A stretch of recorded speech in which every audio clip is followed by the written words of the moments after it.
Hey guys welcome to my mini blog good morning जय जगन्नाथ। आज दिन सारा मुझे कौन कल चलन देखिए सकाल सकाल फ्रेश होगी मोर ब्रेकफास्ट कर सारा बाबा सहित जाइली मार्केट। बाहर बहुत जोर खरा होता तापरे माछ मार्केट सेमती माछ भी खास नथला पसंद लाइन तो सेठू पड़े आसलु।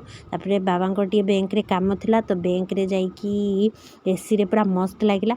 तापरे हेले को बेसी समय रही जे सेठू आसला बेलू मुंडरे भाग्य खराब पेट्रोल ही सरी तापरे पेट्रोल पकईकी आमे पुणी आसलु चिकेन दुकान को चिकेन आणलु। चिकेन आणिकी आसला बेलू एते जोर गरम होता मु आसिकी रूम रे एसी टा ऑन कर देकी हाँ कोल्ड ड्रिंक्स गोटे ग्लास नहीं कि बसीगली। कोल्ड ड्रिंक्स पीवा ठीक नुहे तथापि एते जोर गरम होता सहीना। तापर लंच मामा प्रिपेयर करला लंच होता भात डाली चिकेन कषा पियाज बास सिंपल। तापर इच्छा है गोटे मिठा खायापी तो मोर गोटे पेस्ट्रीटे आणिकी मु खाईदेली। तापर शोई पड़ी संध्या बेले उठी गोटे चिप्स धरिकी बसती ताकू खाई सारा परे मुझे मोर पाठ पढ़ापढ़ी थी पाठ पढ़ापढ़ी सारदेली।